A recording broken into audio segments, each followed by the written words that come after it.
რომლებზეც საზოგადოებაში საუბრობენ. მოვლენები, რომლებიც ჩვენს ირგვლივ ხდება. ჩვენ თქვენთვის ვაჯამებთ. ყოველ სამუშაო დღეს. გადაცემა რეზიუმე. მერაბ მეტრეულთან და დიანა ტრაპაიძესთან.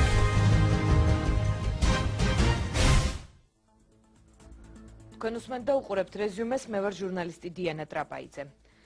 დღეს სტრასბურგის სასამართლომ საქმეზე გირგვლიანის საქართველოს წინააღმდეგ გადაწყვეტილება გამოიტანა. სახელმწიფომ გირგვლიანის ოჯახთან საქმე წააგო. ასეთი განცხადება დღეს ადვოკატმა დავით ჯანდიერმა გააკეთა. გადაწყვეტილებაში დრამატული არაფერია, ასე აფასებს საქმეს იუსტიციის მინისტრის პირველი მოადგილე თინა ბურჯალიანი. ჩვენი გადაცემის სტუმარია დავით ჯანდიერი, გირგვლიანების ოჯახის ადვოკატი, რომელიც წარმოადგენდა ამ საქმეზე გირგვლიანების ინტერესს იცავდა სტრასბურგში. ასევე გადაცემაში მონაწილეობას მიიღებს სანდრო გირგვლიანის ბიძა გოგი ენუქიძე, ასევე ჩაგვერთვება თინა ხიდაშელი და თუ შესაძლებლობა ექნება, გადაცემაში მონაწილეობას მიიღებს თინა ბურჯალიანი. როგორც გვაცნობეს, მას აქვს მნიშვნელოვანი საქმიანი შეხვედრა და ამის გამო შესაძლოა ჩვენ მხოლოდ იმ ვიდეო კომენტარით დავკმაყოფილდეთ, რომელიც ჩვენმა გადამღებმა ჯგუფმა დღეს ჩაწერა. მე მივესალმებით დავით ჯანდიერს. მოგესალმებით, მადლობას მოგახსენებთ მოწვევისათვის. მე მინდა სანამ საუბარს დავიწყებდეთ, ერთი ფრაგმენტი წავიკითხო გადაწყვეტილებიდან. შინაგან საქმეთა სამინისტროს ნაკლოვანებები გამოძიების დროს პროკურატურის დაუდევრობა მთელი შემდგომი გამოძიების პროცესში, ციხის ადმინისტრაციის მიერ დაკავებული პირების უკანონოდ ერთ საგანში მოთავსება, სასამართლოს მიერ არასამართლიანი სასამართლო პროცესის ჩატარება და დამნაშავეების ადრეული გათავისუფლება. სასამართლო გაუგნებულია იმ ფაქტით, რომ სახელმწიფო ხელისუფლების სხვადასხვა ორგანოებმა, შინაგან საქმეთა სამინისტრომ, პროკურატურამ, სასჯელთა აღსრულების დეპარტამენტმა, სასამართლოებმა, საქართველოს პრეზიდენტმა და სხვა იმოქმედეს ყველამ შეთანხმებულად, რათა ხელი შეეშალათ, რომ სამართალი აღსრულებულიყო ამ საზერელი მკვლელობის საქმეში. ბატონ დავით, მე ბუნებრივია გაგაცანით ის ფრაგმენტები, რომელიც სააგენტო ინტერპრეს ნიუსმა გაავრცელა ამ საქმესთან დაკავშირებით. თქვენ ბუნებრივია იცნობთ საქმეს, თვლით თუ არა, რომ ეს საქმე მოიგეთ თქვენ? ბუნებრივია, მე პირველ რიგში ისეთი ჭეშმარიტება უნდა ვთქვა, რომელზეც ალბათ საუბარი შეიძლება მხოლოდ დაგჭირდეს საქართველოს მთავრობის წარმომადგენელთან. ეს ჯდება იგივე განცხადების კონტექსტში, რაც საქართველოს მთავრობის და ქალბატონი ბურჯალიანის მიერ იქნა გაკეთებული, როდესაც ერთი თვის ვადაში წააგო ძალიან ცუდად ის სასამართლო განხილვა, რომელიც იყო მიმართული რუსეთის ფედერაციის წინააღმდეგ.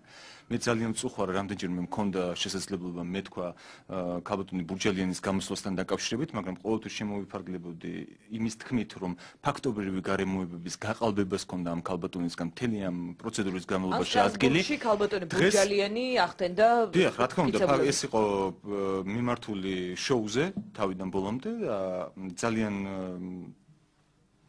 ისეთი უცნაური ფორმით ახდენდა ამ ფაქტობრივი გარემოებების გაყალბებას, მაგრამ დღეს უბრალოდ არ შემიძლია რო არ ვთქვა, რომ ამ ქალბატონს არ აქვს ელემენტარული წესიერება, რათა არ იტყუოს. როდესაც ხდება კონვენციის რომელიღაც მუხლის დარღვევა, ესე იგი სახელმწიფოს საერთაშორისო ვალდებულება არის დამდგარი პასუხისმგებლობის ქვეშ და მოსამულ შემთხვევაში საქართველომ დაარღვია ის საერთაშორისო შეთანხმება, კონკრეტულად ის მუხლი, რაც გათვალისწინებული არის ევროპული კონვენციით. საკითხი ეხება სიცოცხლის უფლების უგუვებელყოფას საქართველოს მთავრობის მიერ, რომელიც დარღვეულად ცნო ევროპულმა სასამართლომ. ბურჯალიანის კომენტარით ცხადი ხდება, რომ ის საუბრობს, რომ ასე ვთქვათ 4 მუხლიდან, რომელიც ასე ვთქვათ დარღვეულად ცნობასაც თქვენ მოითხოვდით, მხოლოდ ერთი ცნო სასამართლომ დარღვეულად და რომ დრამატულია ამ გადაწყვეტილებაში არაფერია. ამ არგუმენტების საპასუხოდ თქვენ რა სიტყვით?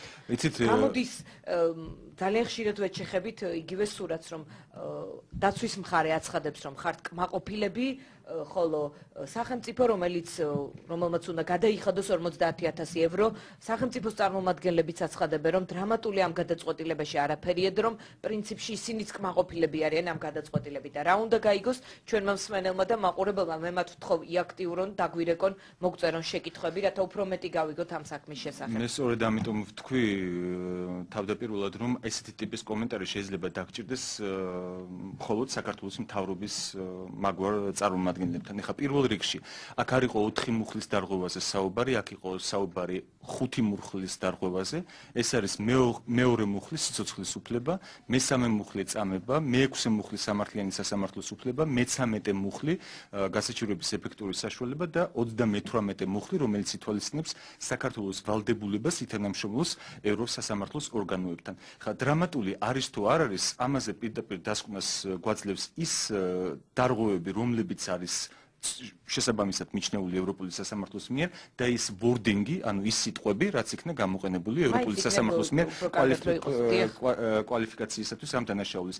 ერთი გარემოება შედეგებს, რაც შეეხება, შემდგომში ალბათ ჩვენ გვექნება შესაძლებლობა, რომ შედეგებზე ვისაუბროთ, მაგრამ ეს არ არის, რა თქმა უნდა, მხოლოდ დაკავშირებული იმ თანხმობრივ ანაზღაურებასთან, რომელიც საქართველოს სახელმწიფოს დაეკისრა. იმთავითი უბრალოდ ამ ნაწილთან დაკავშირებით მინდა თქვა, რომ ქალბატონი ირინას დროს, როდესაც იქნა ეს საჩივარი შეტანილი, თანხაზე სრულებით საერთოდ ყოფილა მოთხოვნა, შემდგომში ადვოკატების მიერ გახდა ეს მოთხოვნა დაყენებული. ეხლა რაც შეეხება იმას დრამატული თანხაზე შემდეგ ვისაუბროთ. დიახ, ეს არ არის, ეს აბსოლუტურად არ არის. მოთხოვნილი 300.000 евро და დაეკისრა 50.000 евро, ანუ დანაშაული შესაბამისად მე-6-დი არა, ესე არ არის, თუ გადახედავთ პრაქტიკას მოთხოვნებისას, როგორც წესი მოთხოვნა არის ყოველთვის გაცილებით მეტი, ვიდრე რეალურად ხდება ანაზღაურება. ეხლა რაც შეეხება თქვენს შეკითხვას და ნამდვილად ესეთი მიზანმიმართული არის სწორედ იმ ურტყამს, ესე რომ ვთქვათ, ბრჭყალებში სწორედ იმ ადგილს, რომელიც ყველაზე მტკივნეული არის ამ გადაწყვეტილებისთვის. თქვენ ვერ მეტყვით და ქალბატონი ბურჯალიანი ვერ მეტყვის ვერცერთ გადაწყვეტილებას ადამიანის უფლებათა ევროპული სასამართლოს 60 წლიანი ისტორიის მანძილზე, სადაც ევროპულმა სასამართლომ თქვა, რომ შეთანხმებულად, მიზანმიმართულად, თანმიმდევრულად იმისათვის რომ არ დასჯილიყო ეს ხალხი, იმისათვის რომ არ მომხდარიყო, იმისათვის რომ მომხდარიყო სიყალბე, გაყალბებულიყო ფაქტობრივი გარემოებები და საქმე, მიზანმიმართულად, შეთანხმებულად მოქმედებდა საქართველოს ხელისუფლების სხვადასხვა ორგანოები, შინაგან საქმეთა სამინისტრო, პროკურატურა, სასჯელ აღსრულების დეპარტამენტი, სასამართლო, საქართველოს პრეზიდენტი და ასე შემდეგ. ეს არის უმკაცრესი შეფასება თუ შეიძლება ითქვას, რაც კი თუ კი გავითვალისწინებთ იმ ტერმინოლოგიას, რაც კი გამოყენებული არის მოცემულ შემთხვევაში. ბუნებრივია, ასეთი განცხადების შემდეგ ჩემთვის ცოტა გაუგებარია და უცნაური არის, რით არის ქალბატონი ბურჯალიანი კმაყოფილი. მაშინ, როდესაც ხელისუფლების ამ შტოებს პასუხი მოეთხო, მათი პასუხისმგებლობა დადგა სწორედ იმის გამო, რომ ესენი შეთანხმებულად მოქმედებდნენ და მათი შეთანხმების მიზანს წარმოადგენდა ის, რომ პასუხისმგებლობა სახელმწიფოს ვერ დააკისრებს, ვინაიდან თქვათ ესეთი ამონატერები სულ სხვა საკითხზე თქვა სასამართლომ, სასამართლომ თქვა, რომ ისინი არ ასრულებდნენ ოფიციალურ მოვალეობას. ახლა იქამდე თუ წავალთ ლოგიკაში, რომ საქართველოს შინაგან საქმეთა სამინისტროს თანამშრომლების ოფიციალური მოვალეობა არის, რომ ადამიანები გაიტაცონ და აწამონ, მაშინ უკვე ძალიან ძიმედ გვექნება საქმე. აქ იყო დამდგარი მოთხოვნა მეორე მუხლის, ანუ სიცოცხლის უფლების უპატივცემლობის თაობაზე. მეორე მუხლი შეიძლება შედგებოდეს, ეს წმინდა ტექნიკური იურიდიული საკითხი არის, არა მხოლოდ გამოძიების არასწორ წარმართვაზე, არამედ სახელმწიფოს პასუხისმგებლობაზე მკვლელობის ფაქტის გამო. ესეთი შემთხვევები ყოფილა რამდენიმე გადაწყვეტილებაზე, მათ შორის თქვათ ლეონიდი საბერძნეთის წინააღმდეგ ევროპულ სასამართლოს განუხილავს ადამიანის უფლებათა ევროპულ სასამართლოს და მოცემულ შემთხვევაში სასამართლომ თქვა, რომ ისინი ეს პირები სამსახურის შემდგომ იმყოფებოდნენ, კერძო პირის სტატუსით სარგებლობდნენ და აქედან გამომდინარე ეს არ იყო პოლიციური ოპერაცია, ან სპონტანური პატრულირების დროს არსებული ოპერაცია, რის გამოც იგი ვერ დააკისრებს პასუხისმგებლობას სახელმწიფოს და არა ის, რომ ჩვენს მიერ დაყენებული იყო მოთხოვნა მეორე მუხლის დარღვეულად ცნობის გამო, თუმცა ამ დარღვევაში ცნობის გამო იგი გამყარებული იყო როგორც ერთი, ასევე მეორე გარემოებით, მაგრამ დარღვევა ხდება კონვენციის მეორე მუხლის, ანუ ამის ცნობა უნდა მოხდეს და არა ის, რომ კონკრეტულად რომელ სეგმენტში, რომელ ეპიზოდში, ან რომელი ელემენტის გამო უნდა იქნეს მიჩნეული ეს პრობლემა. ვისაუბრებთ, რომ თქვენი მოთხოვნილი 5 მუხლიდან კონკრეტულად რომლის დარღვევა ცნოს სასამართლომ, კიდევ უფრო კონკრეტულად რომ გითხრათ, მსმენელი ყავს ხაზზე და მოდით მოусმინოთ. გამარჯობა, გისმენთ. გამარჯობა ბატონო. გამარჯობათ, მოგესალმებით. მეცანი ახლა მე ამას ინგლისურადაც და ქართულადაც რესპუბლიკელებად თარგმნეს და იქ საიტზე არის. აი პირველივე თვალში რაც ხდება, აი თქვენ ახლა აღნიშნეთ, მაგრამ აპირებთ თუ არა გასაჩივრებას. იმიტომ რომ ეს არის ვითომ კერძო პირებმა მოახდინეს დანაშაული. სინამდვილეში ხო ჩვენ ვიცით თელმა საზოგადოებამ ეს იყო პოლიციური ოპერაცია. აი რატომ კი თქვენ პირველ მუხლს ახლა გაურბიხართ, მაგრამ აქ ხომ უშუალოდ ვინც უნდა დაიცვას სიცოცხლე, იმან წაართვა სიცოცხლე. აი ეს მომენტი უნდა მე მგონი უნდა გაასაჩივროს. ან თქვენ ფიქრობთ რომ ეს იყო პოლიციური ოპერაცია? ეს ხო საზოგადოებამ ხო იცის რომ ეს იყო პოლიციური ოპერაცია. ეს ხო ფაქტია. ამას ხო ჩვენ ყველა ვიცით, ახლა ამას არ ჭირდება არ სტრასბურგი არ საფრანგეთი, სამართალმორალ პურიჭამოს, იმიტომ მე მგონი ამ კუთხით თქვენ უნდა გაასაჩივროთ. თუ არ გაასაჩივროთ, ესე იგი მაშინ ცოტა ეჭვის თვალის შევხედავთ. გასაგებია, მადლობთ რომ დაგვირეკეთ და ძალიან საინტერესო შეკითხვა არის, თუ მაქვს შესაძლებლობა ახლა გავცნობ პასუხს. პირველი გარემოება რაც არის, რაც ჯერჯერობით არ მithქვამს, ეს არის ის, რომ კონვენციის 54 მუხლის მეორე ნაწილის მიხედვით 3 თვე აქვს ორივე მხარეს იმისათვის, რათა გაასაჩივროს ეს გადაწყვეტილება სტრასბურგის სასამართლოშივე დიდი პალატის წინაშე. ეხლა ამ გადაწყვეტილებას დავითათბირები ოჯახს ესე უცებ არ მოხდება გადაწყვეტილების მიღება, თუკი არა, ერთი წუთით, თუკი აი ეს ამ პოზიციამდე მივედით. ეხლა ბატონმა აღნიშნა ძალიან ესეთი მისი ეჭვები იმასთან დაკავშირებით, რომ მოცემულ შემთხვევაში ადგილი ჰქონდა პოლიციურ ოპერაციას. სხვა შორის გადაწყვეტილება ამ ნაწილში არის მიღებული ძალიან თუკი ევროპულმა სასამართლომ დაადგინა, რომ სიცოცხლის უფლების დარღვევას არასწორი ძიების გამო, მათ შორის შინაგან საქმეთა სამინისტროში, პროკურატურაში და სასამართლოში ჰქონდა ადგილი დარღვევას 6-ით ერთის წინააღმდეგ ხმების რაოდენობა, ამ ნაწილში ეს გადაწონვა იყო ძალიან მცირე, 4-3 წინააღმდეგ და ამ 4-ში ერთი არის საქართველოს მთავრობის ადჰოკ მოსამართლე მივლენილი სპეციალურად, რომელიც ბუნებრივია და არც დამალული არ არის იმ გადაწყვეტილებაში ადეიშვილი, რომ გამოხატავდა საქართველოს მთავრობის ამ შემთხვევაში ინტერესებს დაემთხვა მისი ინტერესები. ეხლა სახელმწიფო იყო ჩარეული ამ მკვლელობაში თუ პირველი რაც არის ყველაზე მნიშვნელოვანი, გეტყვით რა არის ყველაზე მნიშვნელოვანი.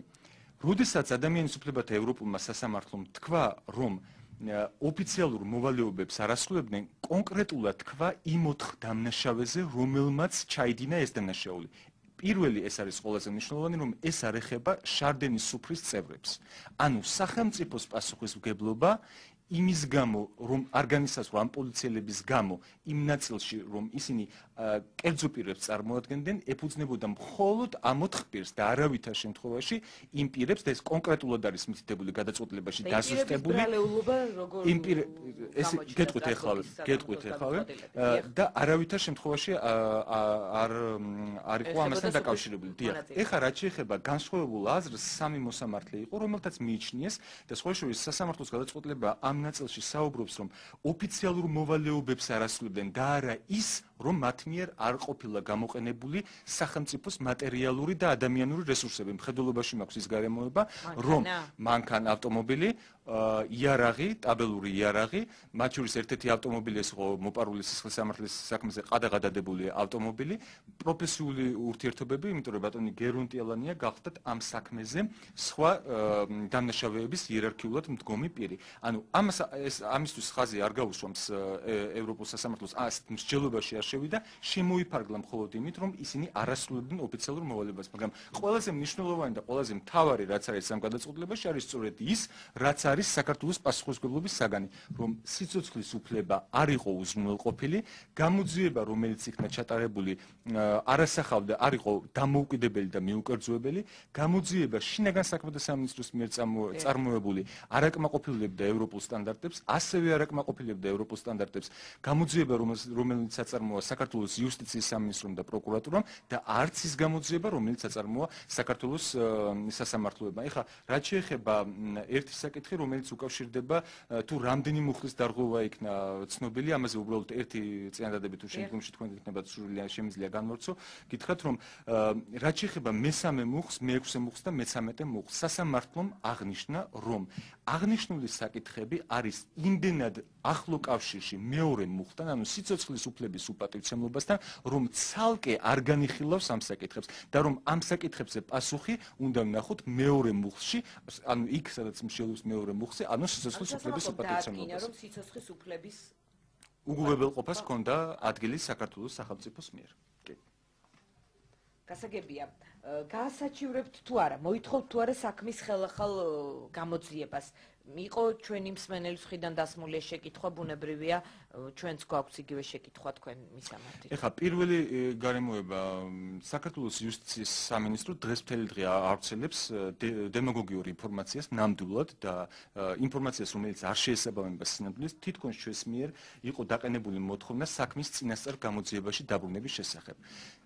ასევე პასუხი არის ამ საკითხზე შემდეგი. არ არსებობს ადამიანის უფლებათა დაცვის ევროპული სასამართლოს არც ერთი გადაწყვეტილება, რომელშიც მითითებული იქნებოდა და დაავალდებულებდა მხარეს, ამ შემთხვევაში სახელმწიფოს, რათა მოხდეს საქმის წინასწარ გამოძიებაში დაბრუნება. ერთადერთი კონკრეტული ზომა, რაც მიეთითება გადაწყვეტილებაში, ეს არის კომპენსაციის საკითხი. მას შემდეგ, რაც გადაწყვეტილება შედის ევროპის სტრასბურგის ადამიანის უფლებათა დაცვის სასამართლომ მხოლოდ შემოიფარგლება კომპენსაციით. შემოიფარგლება მხოლოდ კონვენციის მუხლის დარღვეულად ცნობით და შემდგომში კომპენსაციის დადგენით ამ დარღვევის გამო, მაგრამ ამის შემდგომ სახელმწიფოს აქვს გარკვეული ვალდებულებები, მათ შორის ის ვალდებულება, რომელიც უკავშირდება წინასწარ გამოძიებაში საქმის დაბრუნებას, მაგრამ იგი განისაზღვრება მინისტრთა კომიტეტის დროს საქმის განხილვისას და არავითარ შემთხვევაში ევროპული სასამართლოს მიერ. ანუ აქ გვაქვს მინისტრთა კომიტეტმა შეესაზღვრა განიხილოს ეს საქმე, ეს ვინ შეიძლება დაადგინოს? არა, ეს ავტომატურად მას შემდეგ, რაც ძალაში შედის გადაწყვეტილება, კონვენციის 46 მუხლის მეორე ნაწილის მიხედვით საქმე გადაეცემა მინისტრთა კომიტეტს, რომელიც ზედამხედველობს, რა თქმა უნდა, ეს ეტაპი არის წინ, არსებობს 2000 წლის რეკომენდაცია ნომერი 2 მინისტრთა კომიტეტის, რომელიც ითვალისწინებს, რომ იმ შემთხვევაში,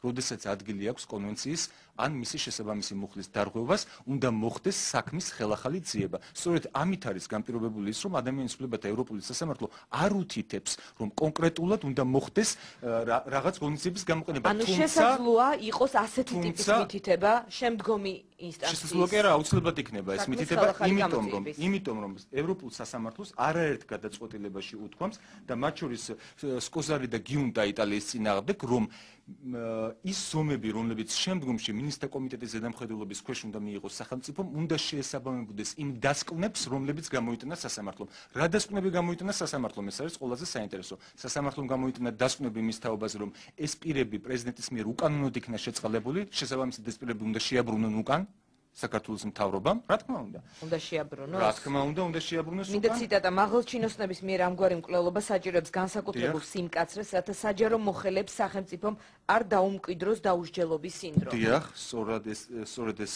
ციტირება არის, რომელიც ადამიანის უფლებათა ევროპულმა სასამართლომ მაგნაწილთან დაკავშირებით თქვა. მეორე, უნდა უზრუნველყოს საქართველოს მთავრობამ ამ 4 პირის ჩამოშორება საჯარო სამსახურიდან ნებისმიერ შემთხვევაში. შემდგომში ისინი საჯარო სამსახურში არიან? ჩვენ არ გვაქვს ამის შესახებ ინფორმაცია, მაგრამ ყოველ შემთხვევაში ამის აკრძალვის თაობაზე მათ წარადგინონ შესაბამისი პოზიცია. უნდა გამოიწვიონ ციხეში ეს. უნდა გამოიწვიონ ერთი წუთი. უნდა გამოიწვიონ ბატონი მელნიკოვის, ბატონი დათა ახალაიას, ბატონი ვასილ სანოძის, ქალბატონი თაკო სალაყაიას